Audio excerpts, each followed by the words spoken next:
예수님의 한 비유로 출발이 되어집니다. 이 비유를 우리는 이렇게 제목을 이야기하지요. 포도원 농부의 비유. 아마 여러분들 이 비유에 대해서 많이 들었고 아마 익숙한 비유가 될 것 같습니다. 포도원 농부의 비유. 근데 예수님께서 여러분 12장이 들어가면서 포도원 농부의 비유를 다 마치실 무렵 이 비유를 어떠한 말씀으로 마치시냐 하면은 시편 118편 22편의 말씀을 가지고 이 비유를 결론을 짓는다라는 겁니다. 우리가 방금 전에도 읽었지만 건축자들이 버린 돌이 모퉁이의 머릿돌이 되었나니, 여러분 이 말씀은 시편 118편 22절 다윗이 지은 시를 예수님이 포도원 농부 비유의 결론으로 말씀하시면서 이 비유를 마치고 계시다라는 겁니다. 여러분 건축자들이 버린 돌이 모퉁이의 머릿돌이 되었다. 이 말씀이 쉬운 듯 어려운 것 같아요. 여러분 큰 이 빌딩 이 출입문을 들어가다 보면은 왼쪽 편이나 이 오른쪽 편에 비석 하나 세워진 거 본 기억들이 있을 겁니다. 그 비석들을 보면은 맨 위에 머릿돌이라고 새겨져 있습니다. 그리고 그 머릿돌에는 시공사, 시행연도 뭐 그런 건축물의 간략한 이 내용들이 그 머릿돌에 기록이 되어져 있습니다. 그런데 우리가 지금 시대에 알고 있는 이 머릿돌과 그리고 시편 118편 22절에 말씀하고 있는 말씀, 그리고 마가복음 12장에서 예수님이 사용하고 계시는 모퉁이의 머릿돌이라는 이 머릿돌은요 조금 다른 용도로 쓰여졌다라는 것입니다. 여러분 이 다윗 시대 그리고 여러분 신약 예수님이 살고 있었던 시대의 이 머릿돌은요 비석을 세워서 건축물의 내용을 설명했던 머릿돌이 아니라 어떤 한 건물을 올릴 때 가장 단단하고 가장 큰 주춧돌을 놓습니다. 주춧돌. 그리고 그 주춧돌을 중심으로 건축물이 쌓여져 가요. 쌓여져 갑니다. 이게 우리가 좀 기억해야 될 모퉁이의 머릿돌이라는 신약 시대의 돌의 사용 용도라는 거예요. 그러니까 여러분 한 건물이 쭉 올라갔었을 때 그 모든 건물이 어디로부터 출발되어진 거예요? 모퉁이의 머릿돌.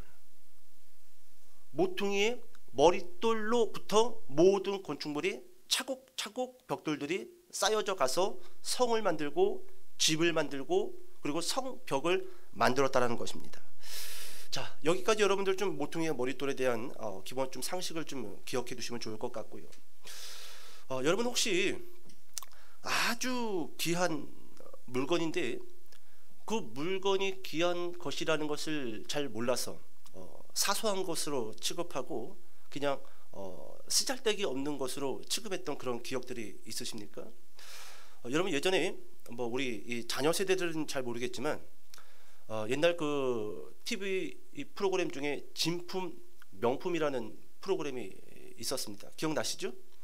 여러분 이 방송 프로그램에 한 중년의 남성이 세 권의 고문서, 그러니까 오래된 책을 가지고 감정을 받으려고 출연했습니다. 여러분 이 빛바랜 이 세 권의 고문서, 잠시 후 이 감정위원이 이 장갑을 끼고 그리고 이 돋보기를 들고 오래된 그 고문서 책을 감정을 하다가 갑자기 흥분을 감추지 못하는 것이 그대로 방송을 통해서 방송되어졌단 말이죠. 자, 그리고 이 흥분을 감추지 못했던 이 감정위원이 이렇게 이야기합니다. 이 세 권의 책은 다산 정약용이 강진으로 유배 시절 때 만든 하피첩이라는 책이라는 거예요. 하피첩 처음 들어보죠? 다산 정약용이 강진으로 유배를 받았는데 그 곳에서 만든 하피첩이라는 책이라고 합니다. 자, 그러면 우리 뭐 앨범첩, 사진첩 그러잖아요. 그러면 이 하피라는 말은 무슨 말인가? 여러분 이 하피라는 뜻은요 노을빛 치마라는 뜻을 가지고 있습니다. 그러면 이 노을빛 치마라는 그 책을 다산 정약용은 왜 이렇게 책 이름을 정한 것인가? 여러분 그 책이 다산의 부인이 보낸 명주 치마로 만든 책입니다. 근데 그 명주 치마가 노을빛깔이에요. 노을빛깔. 그래서 다산이 그 치마를 오려서 얇은 책을 만들었고 그 책 이름을 하피책, 노을빛깔이 있는 치마로 만든 책이다. 여러분 그와 같은 책의 이름을 지었다라는 거예요. 자, 여러분 유배로 가 있는 다산 정약용 부인이 노을빛깔이 나는 치마를 다산에게 보냈어요. 그리고 다산은 그 치마를 오려가지고 책을 만듭니다. 거기에는 어떤 내용이 기록이 되어져 있냐면은 다산이 훈계의 말을 그 안에다가 지었어요. 훈계의 말, 짤막짤막한 그런 문장을 가지고 훈계의 말을 지어서 그 책을 누구에게 보냈냐면 두 아들 학연과 학유에게 보냈다라고 합니다. 아들들 잘 들어. 너희들은 이렇게 해야 돼. 훈계의 말을 내 권의 책에다가 글을 지어서 다시금 두 아들에게 보냈다라는 겁니다. 자, 그리고 여러분 이후에 다산 정약용의 이 후손들이 그 하피첩이라는 네 권의 책을 잘 보관했다가 6.25 전쟁이 일어납니다. 그리고 이 정약용의 후손들이 6.25 전쟁통에 피난을 가다가 그 책을 분실해버려요. 책이 어디 갔지? 없어진 거예요. 전쟁통에 피난길에 떠났다가. 그렇게 몇십 년 동안 그 책에 대한 행방이 묘연했는데 어느 날 TV 프로그램 진품 명품에 이 책이 나타난 겁니다. 자, 그러면 앞을 볼까요? 그러면 어떻게 이 책이 한 중년 남성을 통해 가지고 TV 방송에 나올 수 있게 된 것인가? 그 경위가 참 재미있습니다. 여러분 이 책을 가지고 나온 이 씨라는 중년 남성은요 인테리어업을 하는 건축업자입니다. 그리고 2004년도 한 건설 현장에 잠깐 점심을 먹고 밖에 앉아 있는데 할머니 한 분의 리어카를 끌고 그 건설 현장으로 들어오시는 거예요. 무엇가질러? 폐지하고 박스를 좀 얻으려고 그 건설 현장으로 들어왔던 겁니다. 자, 근데 이 씨가 가만히 이 할머니 리어카를 쳐다보고 있는데 그 리어카 바닥에 오래된 책 세 권이 깔판으로 깔려 있는 거야. 깔판으로. 그래서 혹시나 하는 마음에 이 씨가 할머니 그 책 필요 없으면 저 주세요. 대신 요 페이지 다 가져가세요. 박스하고 싹 가져가세요. 그러니까 할머니가 웬 떡이냐? 고마워요. 복 받을 거예요. 그리고 나서 리어카 바닥에 깔판으로 썼던 그 책 세 권을 톡톡 털어가지고 그 이 씨한테 건네준 겁니다. 그리고 이 씨가 그 세 권의 책을 갖고 있다가 몇 년이 지난 후 이 책이 무슨 책일까? 뭐 적혀 있는 건 다 한자고 이게 뭐지? 그러다 하도 궁금해가지고 진품 명품에 전화를 한 거예요. 그리고 그 책을 가지고 나오면서 한 15만 원 정도만 받아서도 좋겠다. 그런 마음을 가지고 출연을 했다라고 합니다. 여러분 감정위원이 여러분 이 세 권의 하피첩 책을 감정 평가를 했는데 얼마 나왔을 것 같아요? 그 오래전에 1억을 부릅니다. 최소 1억. 이 씨는 그 세 권의 책을 얼마에 샀어요? 폐지에 샀잖아요. 공짜로 샀잖아요. 근데 여러분 여기서 끝나는 게 아니에요. 감정 평가가 1억이지 여러분 그 책이 드디어 경매로 나갑니다. 그리고 얼마에 낙찰이 됐냐 하면은 7억 5천만 원에 낙찰이 돼요. 그 오래전에 폐지하고 바꿨던 그냥 무슨 책일까 궁금해서 할머니한테 폐지하고 바꾸자고 했던 그 세 권의 책이 다산 정약용의 하피첩 4권 중에 3권이 발견되어졌고 7억 5천만 원을 이 사람은 벌게 되었다라는 거예요. 여러분 이런 말이 있어요. 알면 보물, 모르면 따라해 봅시다. 보물. 그렇습니다. 알면 보물이지만 모르면 고물이라는 거예요. 여러분 예수님은요 포도원 농부 비유로 마가복음 12장을 시작했습니다. 그리고 포도원 농부 비유의 결론을 시편 118편 22절의 말씀으로 마쳤어요. 조금 전에도 제가 읽어드렸죠. 건축자들이 버린 돌이 모퉁이의 머릿돌이 되었나니. 여러분 이 말씀으로 포도원 농부 비유의 말씀을 마치고 있다라는 겁니다. 자, 그렇다면 지금부터 여러분 포도원 농부 비유의 말씀으로 들어가서 이 비유가 무엇을 의미하고 왜 예수님은 이 비유를 시편 118편 22절 모퉁이의 머릿돌이 되었다라는 그 말씀으로 이 비유를 맞췄는지에 대해서 잠깐 우리가 좀 살펴보도록 하겠습니다. 자, 먼저 여러분, 이 포도원 농부 비유에는 등장 인물들이 몇 사람이 있습니다. 먼저 포도원을 만든 포도원 주인입니다. 이 주인은 누구를 의미할까요? 따라해 봅시다. 하나님. 그렇습니다.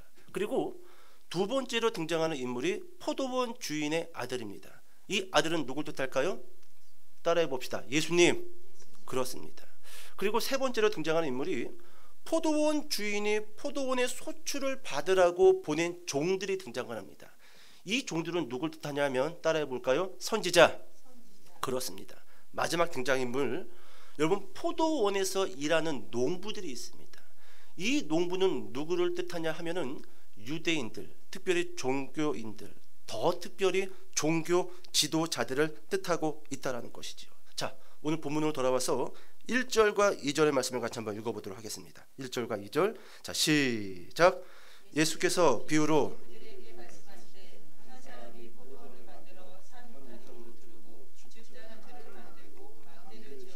농부들에게 새로 주고 타국에 갔더니 때가 이름에 농부들에게 포도원 소출 얼마를 받으려고 한 종을 보내니. 아멘. 여러분, 1절을 보니까 예수께서 비유로 그들에게 말씀하시되 한 사람이, 이 한 사람이 누굴까요? 하나님입니다. 잘 봐요. 한 사람이 무엇을 만들어? 포도원을 만들었다고 이야기합니다. 여러분, 성경에서요, 구약이나 신약이나 여러분 과수원, 포도원, 여러분 이처럼 어떤 이 과수원, 포도원을 이야기할 때요, 여러분 그것을 뜻하는 것이 무엇이냐 하면은 이스라엘을 뜻합니다. 봐요. 한 사람이, 하나님이 포도원을 만들어, 그 포도원은 어디를 뜻한다고요? 이스라엘을 뜻합니다. 그러면 여러분, 이스라엘을 누가 만들었다라는 거예요? 하나님이 만들었다라는 겁니다. 이거 꼭 기억하세요. 여러분, 모든 세상의 나라와 국가는요, 정치인이 만드는 게 아니에요. 물론 정치인들이 그 앞에서 만드는 것 같고 세워가는 것 같지만, 여러분, 한 나라의 흥망성쇠의 주권은요, 정치인과 대통령과 통치자에게 있지 않아요. 성경은 그 주권이 하나님에게 있다라고 계속 우리에게 말씀해주고 있다라는 겁니다. 한 사람이, 하나님이 포도원을 만들고 이스라엘을 만들었다는 겁니다. 또 1절을 볼까요? 산 울타리로 두르고 집 짜는 틀을 만들고 망대를 지어서 농부들에게 새로 주고 타국에 갔더니, 하나님이 이스라엘을 만들고 유대인들에게 그 나라를 잘 다스려라, 내가 원하는 열매를 너희가 좀 만들어 봐라, 그렇게 맡겨두고 먼 타국으로 갔다라는 겁니다. 그리고 여러분, 2절은 이렇게 시작되지요. 때가 이름에. 때가 이름에. 여러분, 성경에서요, 때가 이르렀다, 때가 찼다라는 말씀이 탁 눈에 들어오면요, 그 부분을 빨간색으로 쫙 칠하셔야 돼요. 왜냐하면 성경에서 때가 이르렀다라는 말씀이 나왔다라는 것은요, 한 시대에서 다음 시대로 넘어갈 때 그것을 압축적으로 하나님이 어떠한 계시적인 말씀을 그 시대 가운데 던져주는 말씀이에요. 때가 이르렀다, 때가 이르렀다, 야, 너 이제 때가 됐다. 그래서 여러분, 때가 이르렀다는 말씀을 우리는 유념해서 집중해서 그 말씀을 또 보고 또 보고 기억할 필요가 있다라는 거예요. 자, 여러분, 포도원 주인이 포도원을 농부들에게 맡기고 먼 타국으로 갔어요. 그리고 시간이 지났겠죠. 1년이 지나고 계절이 바뀌고, 그리고 때가 됐어요. 때가 됐습니다. 드디어 여러분, 이 주인이 종들을 시켜서 포도원으로 보냅니다. 그리고 새를 받으라고, 포도원의 소출을 받으라고 종들에게 명령한다라는 거예요. 바로 그와 같은 때가 이르렀다라는 거예요. 때가 이르렀다는 겁니다. 여러분, 성경에는요, 때가 이르렀다라는 말씀이 여러 군데 기록되어져 있는데 제가 몇 군데만 좀 읽어드려 볼게요. 마태복음 26장 45절에 이에 제자들에게 오사 이르시되 이제는 자고 쉬라, 보라 때가 가까이 왔으니 인자가 죄인의 손에 팔리되니라. 이때도 때가 이르렀다라고 말씀해주고 있습니다. 때가 이르렀다라는 거예요. 얘들아, 잘 들어라. 내가 이제 너희를 떠나서 십자가에서 죽게 될 것이다. 바로 그 때가 왔다. 여러분, 우리 인생이 파란만장할 것 같고 계속 오늘의 삶이 연장선상에서 이어질 것 같지만 덜컥덜컥 때가 와요. 중학교 때 고등학교로 올라갈 때가 오고, 고등학교 때 열심히 공부를 해서 대학을 들어가는 때가 오고, 대학을 들어가서 남자들은 군대 가야 할 때가 오고, 직장을 구해야 할 때가 오고, 가정을 꾸려야 할 때가 오고, 그렇게 살다가 어느 순간 병에 걸려서 수술을 받아야 할 때가 오고, 가족 가운데 누군가가 병으로 사고로 먼저 이 세상을 보내야 될 어떤 그럴 때가 오고, 그런 때가 온다라는 거예요. 때가 온다라는 겁니다. 예수님이 그 말씀을 하시는 거예요. 제자들에게 내가 죽어야 할 때가 왔다. 바로 그때가 왔다. 그때가 왔다. 여러분, 디모데후서 4장 3절 4절 5절에도 이와 같은 말씀이 있는데 제가 읽어드릴게요. 때가 이르리니, 이런 때가 있다라는 걸 잘 들어보세요. 사람이 바른 교훈을 받지 아니하며 귀가 가려워서 자기의 사욕을 따를 스승을 많이 두고 또 그 귀를 진리에서 돌이켜 허탄한 이야기를 따르리라. 그러나 너는 모든 일에 신중하여 고난을 받으며 전도자의 일을 하며 네 직무를 다하라. 여러분, 지금 시대에 너무너무 중요한 말씀이에요. 이런 때가 이르렀다라는 거예요.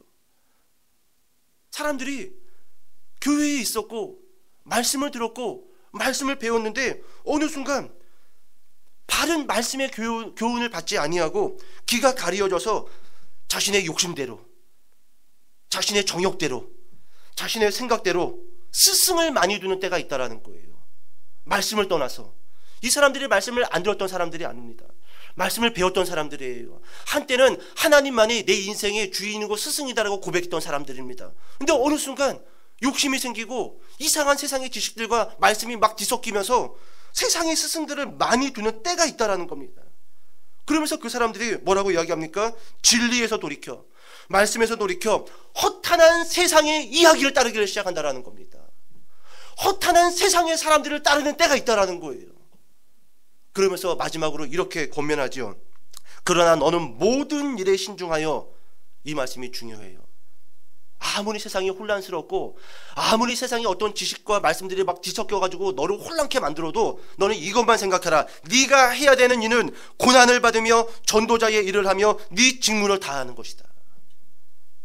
다른 거 생각하지 말라라는 거예요. 온 세상이 막 이상한 얘기를 하고 온 세상의 지혜자들이 막 이상한 이야기를 한다 할지라도, 심지어 목회자들이 이상한 소리를 한다 할지라도 너는 다른 거 생각하지 말아라. 오직 네가 해야 할 일은 십자가의 고난을 받으며 전도자의 일을 하며 내가 너에게 준 직무를 다하는 것이다. 다하는 것이다. 그때가 있다라는 거예요. 여러분, 마지막 하나만 더 이야기할까요? 요한복음 9장 4절에서는 때가 아직 낮음에 나를 보내신 이의 일을 우리가 하여야 하리라. 밤이 오리니 그때는 아무도 일할 수 없느니라. 때가 있다라는 거예요. 우리가 하나님을 위하여 예배드릴 때가 있다라는 겁니다. 우리가 하나님을 위하여 전도자의 그 삶을 살 때가 있다라는 거예요. 근데 밤이 오면은, 여러분, 그 밤을 여러 가지로 해석할 수 있겠지요. 근데 그 밤이 오면은 일하고 싶어도 못한다라는 겁니다. 우리 어저께 사모하고 우리 전 교회에 그 집사님 한 분이 오랜만에 전화가 왔어요. 그래서 집에 뭐가 많은데 좀 가져가서 드시라고 가지고 왔습니다. 근데 우리 사모하고 이런 얘기 저런 얘기 나누면서 그런 이야기를 했어요. 그 집사님이 워낙 이 병이 오랫동안, 이 중한 병에 오랫동안 몸이 많이 상해가지고 전도를 하고 싶어도 못해. 몸이 안 좋아서. 때가 있다라는 거. 내가 몸만 건강하면 나가다 전도해야 되는데 내가 어디를 걸어 다닐 수 없으니, 내가 10분 이상 걸을 수가 없으니 내가 전도하고 싶어도 전도를 못해. 그게 가장 마음이 아파. 때가 있다라는 거예요. 오늘 여러분, 우리가 조금이라도 걸을 수 있다라고 한다면, 우리가 조금이라도 입술을 열어서 또박또박 말할 수 있다라고 한다면, 여러분, 그거는 하나님이 우리에게 여러분 복음 전도자의 여러분 그 삶을 살라는 그때를 우리에게 아직까지 주고 있다라는 걸로 우리는 믿어야 돼요.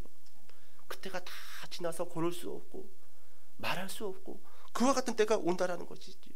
여러분, 다시금 오늘 본문 12장 2절로 돌아가서, 여러분, 때가 이름에 농부들에게 포도원 소출 얼마를 받으려고 한 종을 보냈다라고 말해주고 있습니다. 포도원 소출을 받기 위해서 포도원 주인이 포도원 농부들에게 한 종을 보냈어요. 여러분, 이 종은 누굴 뜻한다라고 이야기했죠? 선지자. 선지자. 여러분, 이 종은 선지자를 의미하는데, 여러분, 이 선지자는 다른 거 아닙니다.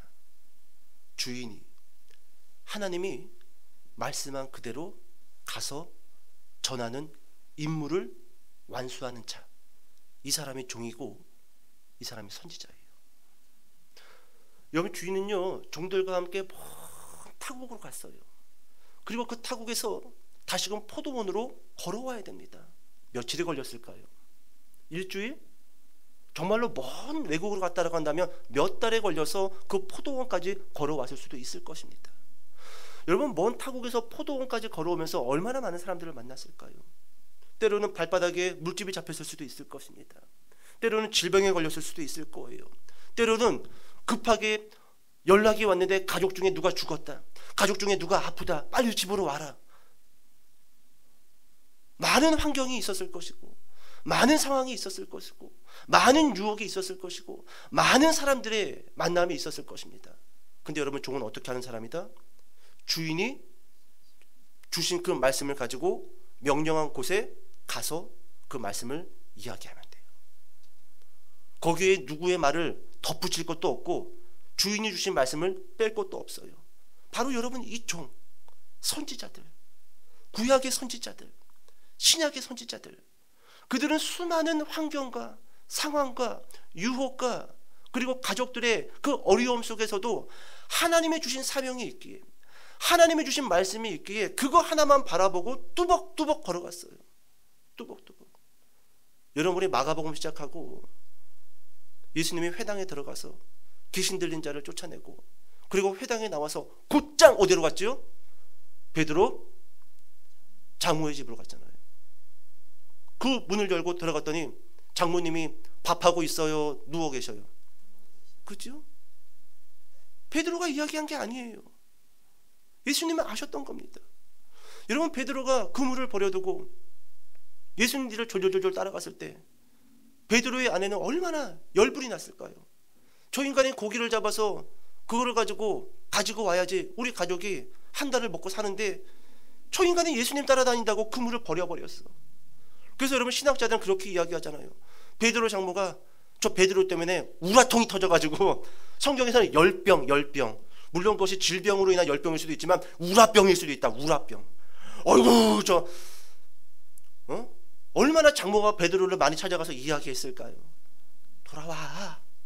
한식 애들도 있고 지금 자네가 그러고 다니면 집안은 어떡하나.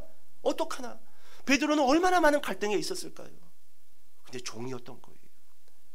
예수님이 불렀던 종이었던 거예요. 예수님이 주신 말씀을 가지고 투벅투벅 걸어가야 되는.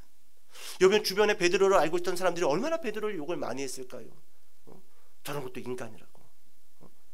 무슨 저런 거에 무슨 하나님을 믿는다라고. 저거 뭔가 신학이 잘못된 거라고. 저런 믿음은 잘못된 믿음이라고. 얼마나 주변에서 많은 사람들이 이야기를 했겠냐라는 거예요. 하지만 베드로는 그것을 삭혔던 거예요. 그리고 예수님이 그 베드로의 삭혔던 그 마음을 아시고 회당에서 나오시고 곧장 베드로 장모의 집에 가서 그 모든 아픔, 그 모든 괴로움을 해결해 주시잖아요. 그래서 여러분, 신약 시대에 적혀 있었던 그런 고 문서들을 보면은요, 베드로 장모와 베드로의 와이프는요, 철저하게 베드로와 예수님을 서포트했던 여자들로 쓰임 받았다라는 기록이 적혀져 있습니다. 있어요. 오늘 여러분, 드디어 이 주인이 종들을 포도원에 보냅니다. 자, 그리고 결과는 어떻게 됐을까요? 자, 우리 3절 먼저 읽어볼까요? 12장 3절. 자, 시작. 그들이 종을 잡아 심히 때리고 거저 보내었거늘. 여기 지금 뭐라고 적혀 있나요? 주인이 종을 보냈습니다. 근데 농부들이 포도원의 소출을 종들에게 준 것이 아니라 심히 때리고 뭘 들려보냈다? 거저 보내었구나. 주인에게 돌아온 종들이 시퍼렇게 멍이 들고 입술은 터지고 눈탱이는 밤탱이가 되어가지고 빈손으로 온 거예요. 자, 그러자 주인이 두 번째 종을 보냅니다. 우리 4절 같이 한번 읽어볼게요. 시작. 그의 머리에 상처를 내고 능욕하였거늘. 주인이 두 번째로 종을 보냈는데 포도원 농부들이 이번에는 머리에 상처를 내고 능욕하였거늘. 조롱했다라는 거예요. 비방했다라는 거예요. 자, 이제 세 번째로 주인이 종을 보냅니다. 5절입니다. 자, 시작. 또 다른 종을 보내니 그들이 그를 죽이고 또 그 외 많은 종들도 덜어는 때리고 덜어는 죽인지라. 여러분, 세 번째로 주인이 종을 보냈는데 여러분, 포도원 농부들이 이번에는 어떻게 했죠? 죽입니다. 덜어는 때리고 덜어는 죽인지라. 여러분, 이처럼 종과 가도 같은 역할을 했던 믿음의 선배들이 있었기에 우리가 예배드릴 수 있는 거예요. 이분들이 세상 유혹에 종 역할 때리쳤다라고 한다면 우리는 복음의 복자도 못 듣고 다 지옥에 갔을 겁니다. 여러분, 제가 종종 이야기하는 신학교 동기 하나가 있어요. 그 동기는 저랑 갑입니다. 76년생이에요. 딱 그 친구만 저랑 갑이었어요. 그래서 유독 친하게 지냈습니다. 제가 27살, 28살에 신학교를 갔으니까 그 친구도 그 나이 때 들어왔어요. 이 친구를 조금 알고 나서 이 친구의 전적을 알게 됐는데 아주 명석한 천재였어요. 공부를 얼마나 잘했는지 고등학교 때도 전교 1등을 놓쳐본 적이 없고 그 유명한 과기대에 합격합니다. 그리고 미래가 창창해요. 창창해요. 제가 이 서울의 한 교회에서 청년부를 담당할 때 그 청년부에 과기대에 다녔던 청년 하나가 있었어요. 그리고 그 친구의 여자친구는 또 이화여대 미술학과인가 무슨 학과였어요. 근데 그 과기대에 다녔던 청년은 3학년 되는 해부터 독일의 회사에 취직이 돼가지고 이미 학교도 다니면서 독일 회사에서 그때 당시 연봉 4,500인가 5,500을 주면서 학생인데도 아예 데려가서 키우더라고요. 1년에 온 세계를 돌아다녀요. 과기대 출신들. 물론 다 그런 건 아니겠지만. 근데 그 동기도 친해지고 나서 보니까 전적이 과기대 출신이고 앞날이 창창해. 창창해. 근데 이 친구가요, 대학 들어갈 때까지만 해도 교회의 교자도 몰랐어요. 복음의 복자도 몰랐어요. 대학 들어가서 복음을 듣게 되고 교회를 출석하면서 길을 틀어버립니다. 우리 같았으면 틀었겠나요? 틀었을까요? 앞길이 창창한데 앞길이 틀어버려요. 그리고 신학교에 들어온 거예요. 신학교에 들어왔어요. 그리고 저를 만났죠. 근데 이 친구가 얼마나 열정이 대단한 친구냐면은 신학교에 들어오자마자 결혼도 했고 바로 농촌교회, 다 허물어져가는 농촌교회 하나를 개척을 해서 스타트합니다. 1학년 1학기 때. 1학년 1학기 때. 대단한 거예요. 신학교 들어오자마자 그 정도로 빠르게 사역의 길을 차고 나간다는 것은요, 보통 믿음이 아닙니다. 하루는 수요일이 돼서 그 친구 뭐 교회 사정에 대해서 들리는 소문이 있길래 우리 동기들 몇 사람하고 삼겹살 몇 근 사가지고 상추하고 그 교회 찾아갔어요. 농촌에 있는. 다 논밭밖에 없어. 다 허물어져가는 그 교회 하나 받아가지고 뭐 성도님이 누가 있겠습니까? 농산일 하다가 그냥 목사, 전도사님 뭐 쌀 좀 갖고 왔어. 나 돈은 없어.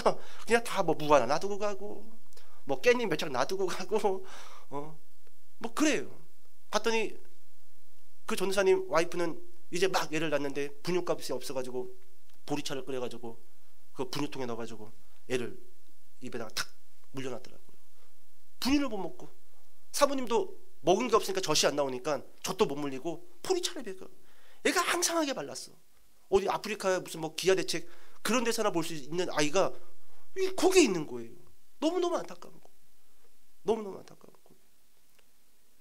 여러분, 그 전도사님 그렇게 창창한 앞길을 접어버리고 신학교에 가서 그런 다 무너져가는 허름한 교회에서 사모와 함께 그렇게 사역할 때 가족들이 뭐라고 했을까요?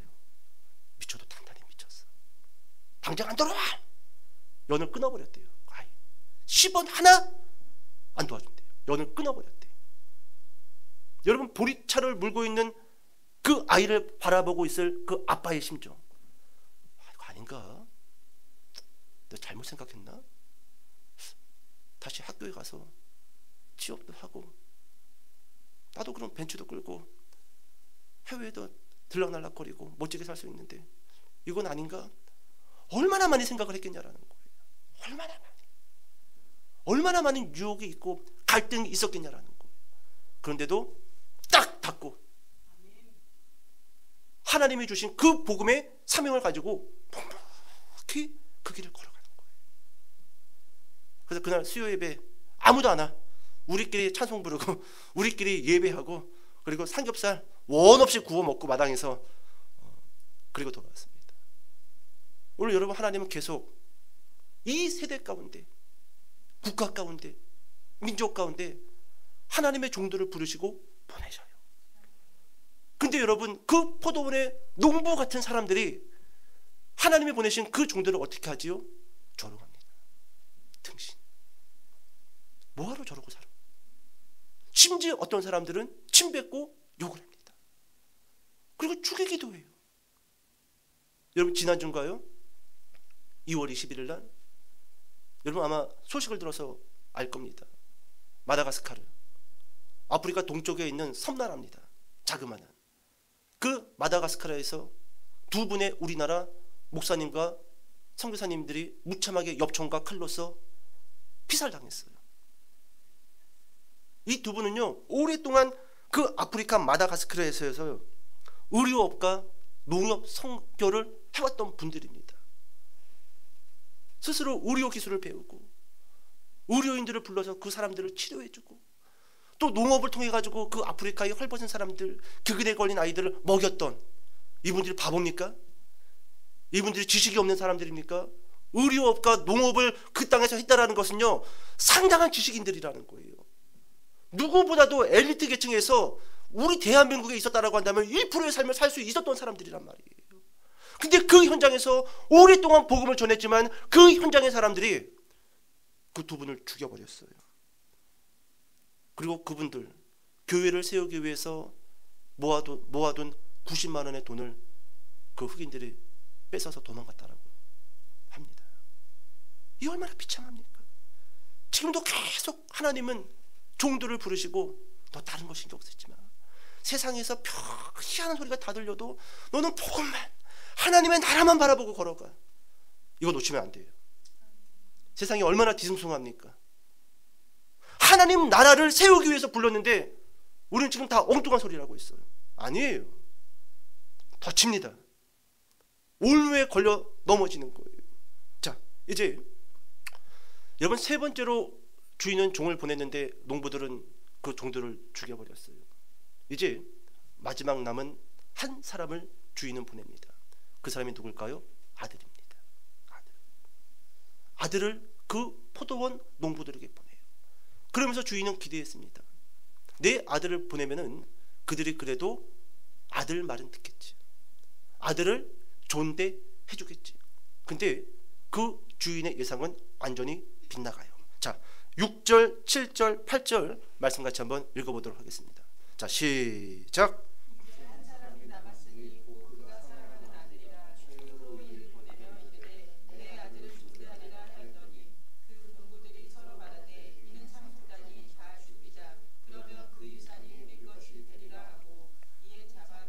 포도원 밖에 내 던져내니라. 아멘. 여러분, 포도원 주인은 마지막으로 아들을 보냅니다. 그리고 아들을 보내면 아들 말은 듣겠지. 아들은 존대해 주겠지. 근데 웬걸? 이 포도원 농부들이 뭐라고 이야기하죠? 아들을 보고 상속자다. 저 아들만 죽이면은 우리가 이 포도원을 가질 수 있다. 그래서 여러분 뭐라고 이야기하죠? 그 아들을 죽여 포도원 밖에 내 던져 버렸다.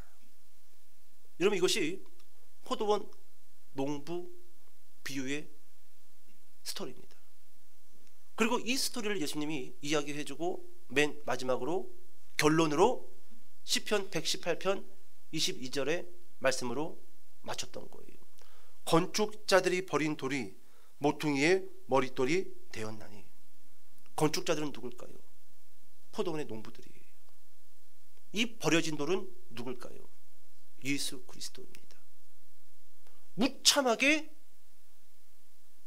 예수 그리스도를 종교인들과 종교 지도자들이 죽여버리고 내던져 버렸다라는 그 메시지가 시편 118편 22절에 담겨져 있는 의미라는 거예요. 건축자들이 쓰잘데기 없다라고 갖다 그 버린 돌이 모퉁이의 머릿돌이 되었나니. 자, 이제 설교를 정리해 봅시다. 여러분, 다니엘서 2장을 가서 보게 되면은요, 느부갓네살 왕이 등장을 합니다. 일명 우리 목회자들은 4살 왕이라고 해요. 4살 왕, 느부갓네살 왕. 이 하루는요, 전 세계를 호령했던 이 바벨론 국가의 왕 느부갓네살 왕이 밤에 꿈을 꿉니다. 근데 아침에 눈을 떴는데 도무지 그 꿈이 기억이 나질 않아. 근데 너무너무 마음이 괴로운 거야. 엄청난 꿈을 꿨는데 도무지 이거 무슨 꿈이지 할 정도로 엄청난 꿈을 꿨는데 그 꿈이 기억이 나지를 않는 겁니다. 그래서 느부갓네살 왕은 바벨론, 그때만 해도 바벨론은 가장 큰 국가였어요. 역사적으로 모든 세상의 지혜자들 다 불러들여요. 내가 무슨 꿈을 꿨는지, 그리고 그 꿈이 무엇을 의미하는지 이것을 밝히는 자에게는 내가 모든 것을 다 주리라. 그래가지고 지혜자들을 싹 부릅니다. 그런데 여러분, 무슨 꿈인지 왕조차도 몰라요. 그러니까 이 지혜자들이 왕이시여, 꿈 얘기만 해주시면 해몽해드리겠습니다. 그때마다 4살 왕이 이렇게 이야기하죠. 내가 분명히 이야기했어. 내가 꾼 꿈을 나도 기억이 안 나. 그것까지 이야기해. 그거 만약에 이야기 못하면은 너희들은 다 머리와 몸을 내가 분리시켜 놓을 거야. 이렇게 이야기합니다. 끔찍하죠? 그러니까 자꾸 이 지혜자들이 머리와 몸이 오늘 아무래도 분리될 것 같거든. 너 죽을 것 같거든. 그러니까 왕이시여, 그래도 한번 생각해 보십시오. 무슨 꿈이었는지만 말씀해 주십시오. 근데 왕은 도무지 기억이 안 나. 결국 세상의 모든 지혜자들의 머리와 몸뚱이가 나뉘어집니다. 그날 싹 죽어요. 싹 죽습니다. 자, 그리고 나서 신하로 있었던 한 사람이 지혜자인 다니엘이 문득 떠올라서 다니엘을 드디어 느부갓네살 왕 앞으로 데리고 오죠. 그리고 다니엘은 정확하게 왕이 꾼 꿈이 어떤 꿈인지를 쫙 이야기해주고 그 꿈이 어떤 의미를 가지고 있는지에 대해서도 설명을 쫙 해줍니다. 근데 여러분 들어보세요. 지금부터 여러분, 느부갓네살 왕이 꿨던 꿈은요, 큰 신상에 대한 꿈이었어요. 근데 큰 신상, 큰 우상에 대한 꿈이었는데 그 우상이 핵에 망측하게 생겼습니다. 첫 번째, 머리는 순금이요. 자, 여러분, 이 머리는 순금이요, 이것은 무엇을 뜻하는 거냐 하면은 곧 느부갓네살 왕이 어떤 나라의 왕이었어요? 바벨론을 뜻합니다. 느부갓네살 그 자신을 뜻해요. 머리는 순금이요. 그리고 가슴과 두 팔은 은이요. 이 가슴과 두 팔은 은이요, 이것은 무엇을 뜻하냐 하면은 곧 바벨론이 무너지고 메데 바사, 그러니까 페르시아죠. 오늘날로 치면 이란인가요? 그 나라가 새로운 강대국으로 부상할 거라는 겁니다.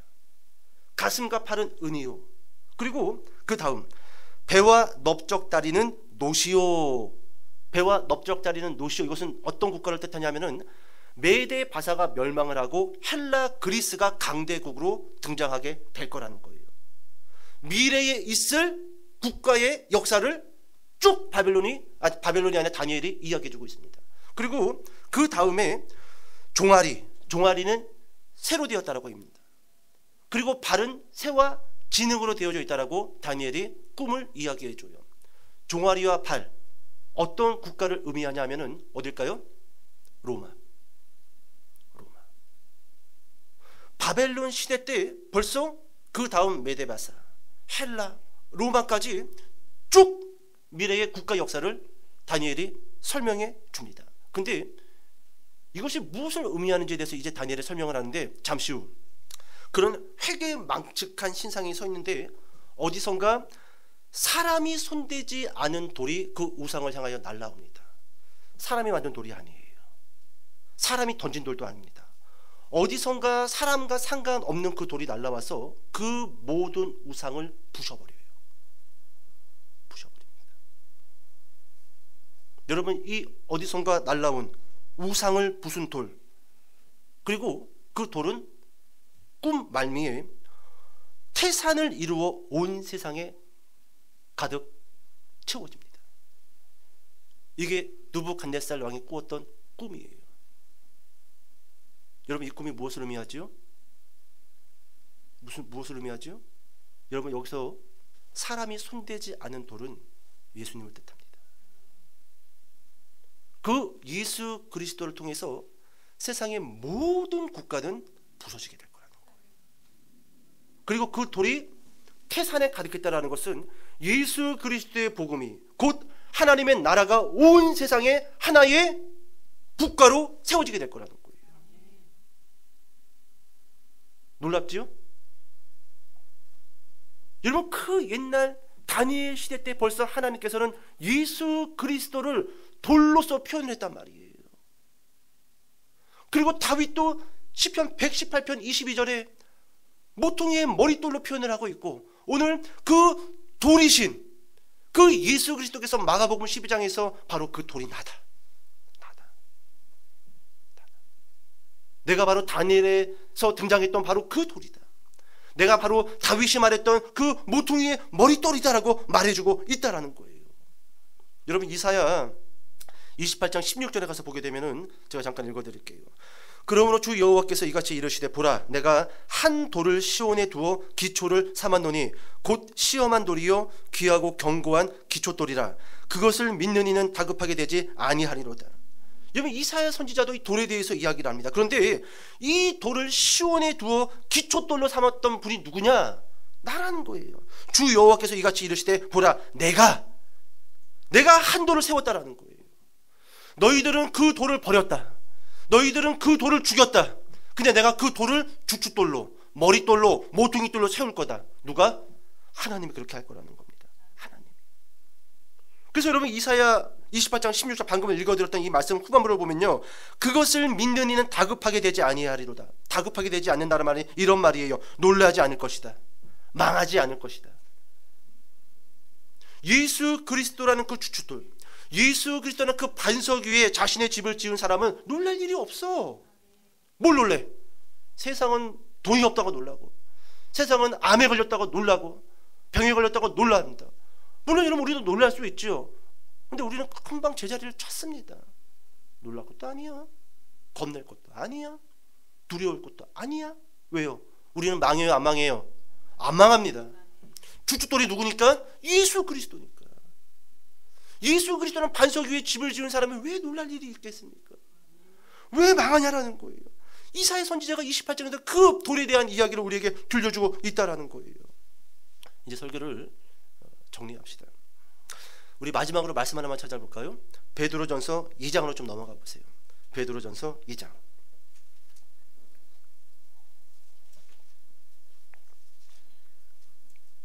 베드로전서 2장 6절, 7절, 8절입니다.